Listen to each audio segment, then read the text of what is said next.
Bonjour à tous et bienvenue dans les coulisses du loisir. Aujourd'hui nous allons découvrir quelque chose de discret, c'est chez Bavaria et en moins de 10 minutes.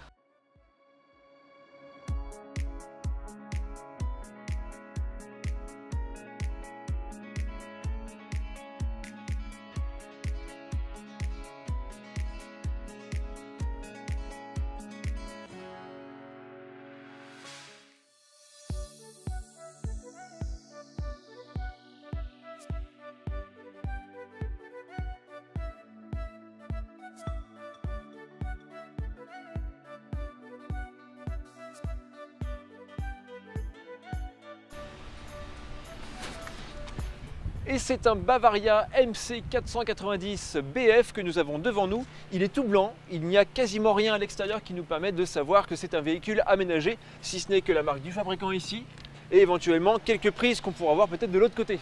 Et à l'intérieur, nous allons voir qu'il y a un aménagement total, avec en plus 5 places pour la route et 4 places couchage. Allez, maintenant il fait froid, donc on va se mettre au chaud. Ah bah tu vois, déjà... Bah oui, non, je peux pas être plus bas. Hein. Bah là, déjà, bah, ouais, pour les enfants ça ira, pour les grands, moi je fais 1m86, et ben c'est pas top pour le coup à l'arrière.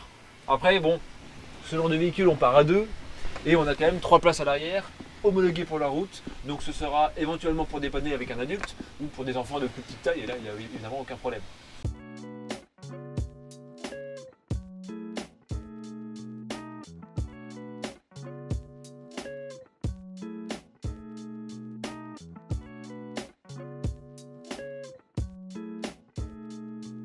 Là j'ai un petit truc qui s'ouvre, tac, avec d'écran, voilà. Alors je ne suis pas aussi près de la fenêtre pour la route, mais bon c'est toujours ça. Il faut dire que dans un véhicule aménagé, les espaces ouvrants sont relativement petits en général. Et autre élément qui n'est pas négligeable, c'est qu'au sol il y a des rails, et cette banquette elle est donc mobile, elle peut avancer et reculer un petit peu à souhait, elle peut même être retirée s'il y a besoin. Ce qui fait que ça peut s'adapter. On peut avancer largement la banquette pour dégager plus d'espace dans le coffre à bagages. Donc là, on a vu les conditions pour le trajet. Maintenant, voyons comment ça se passe à l'étape. Comme tous les vans avec une hauteur de 2 mètres, il y a quasiment systématiquement un toit relevable. Et c'est le cas évidemment ici. On a une protection à dégrafer. Ici, de sécurité à défaire. Voilà. Et ensuite, je pousse. J'ai donc mon toit qui va se lever, qui est sur des vérins. Et après, j'ai encore le couchage du haut que je peux lui aussi relever.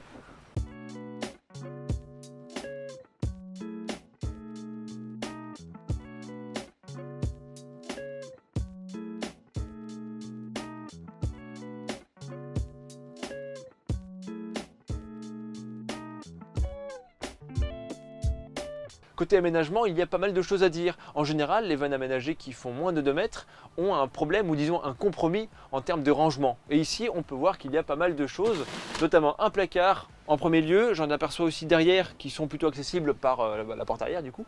Et puis sur les côtés, des tiroirs qui ont l'air d'être d'une bonne qualité. Bah voilà, Ethic, c'est le même fournisseur que les profilés et les intégraux du fabricant Bavaria, toujours pareil. Donc pas de régression niveau qualité, c'est vraiment la même source. Une prise 230 volts ici avec des prises USB pas si mal placées puisqu'on a un plan de travail juste ici, donc c'est pratique pour pouvoir poser une bouilloire ou un téléphone portable en cours de charge.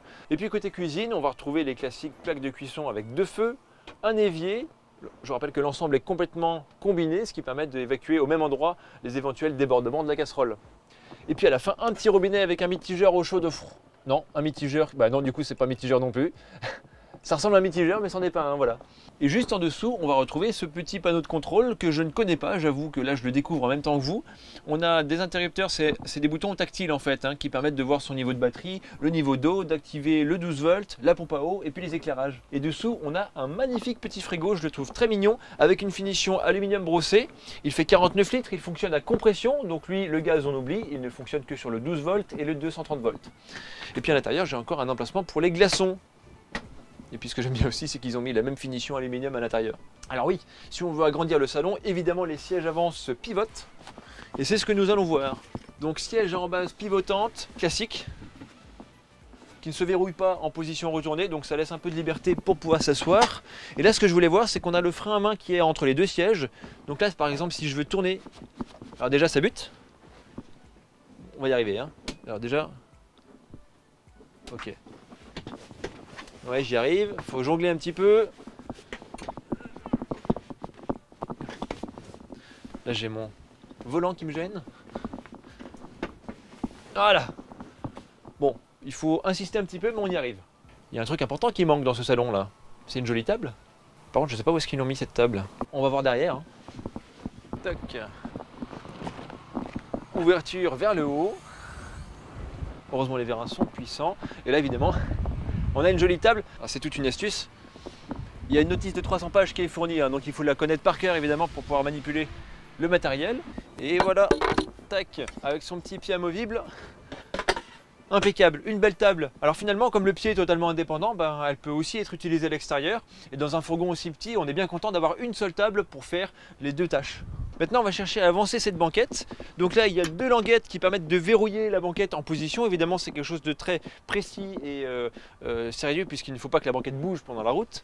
Donc là, je dois appuyer, tirer la goupille, hop, ça déverrouille. Et là, techniquement, voilà. Et là, j'ai toute la liberté de reculer ou d'avancer ma banquette. Et automatiquement, on a dégagé énormément d'espace pour les bagages. Vous voyez ici, je peux quasiment tenir, on peut tenir à plusieurs accroupis, il n'y a aucun problème. Et en plus, on a encore un accès supplémentaire pour les rangements qui restent. Ici, ça coulisse, j'ai des niches, toujours pareil avec les mêmes portes. Et puis ici, j'ai mon petit coffre pour la bouteille de gaz. Alors je ne peux que saluer la finition, en tout cas l'esthétique au toucher notamment, qui est très agréable. Le passage de roue, il est tout doux. Et puis les parois, elles aussi, sont recouvertes d'un revêtement qui fait à peu près 5 mm d'épaisseur et c'est une mousse noire en fait. Ici, j'ai encore un petit peu de rangement, on peut y mettre quelques affaires, des journaux. Et puis ici, on voit que les rails vont jusqu'à l'arrière, ce qui veut dire qu'on a toute la liberté de réglage de cette fameuse banquette. On peut même la retirer finalement, ce qui permet d'exploiter ensuite toute la surface du camion pour mettre, je sais pas, des affaires. Si vous voulez déménager quelqu'un ou mettre des planches de surf ou des vélos, et ben ça peut rentrer. Alors, ah bah tiens, quand il n'y en a plus, il y en a encore. J'aperçois une petite trappe ici avec la batterie cellule. Alors, elle n'est pas énorme, mais c'est déjà pas mal. Tac, et puis, bah tiens, voilà. La douchette extérieure, elle est juste ici, très discrète. Elle est de série sur le véhicule et ça me permet aussi de rappeler qu'on a un réservoir d'eau propre de 60 litres et un réservoir d'eau usée de 35 litres. Alors lui, il sera inutile pour la douchette extérieure. Par contre, il sera certainement utilisé par l'évier de la cuisine. Et on arrive de l'autre côté, on y voit le branchement électrique, le remplissage de l'eau propre et j'aperçois dessous le vidage des eaux usées. Il est un poil exposé à mon goût. En même temps, c'est loin d'être le seul aujourd'hui. Il y en a beaucoup qui sont comme ça quand même. Hein. Et puis les jantes aluminium qui sont de série, alors on pourrait le préciser, mais là on n'a quasiment pas d'option sur ce modèle, si ce n'est que la boîte automatique, et là on y arrive enfin. La trappe à carburant, du gasoil d'un côté, et puis comme il n'y en a jamais assez, on a aussi l'AdBlue qui est évidemment un commun aujourd'hui.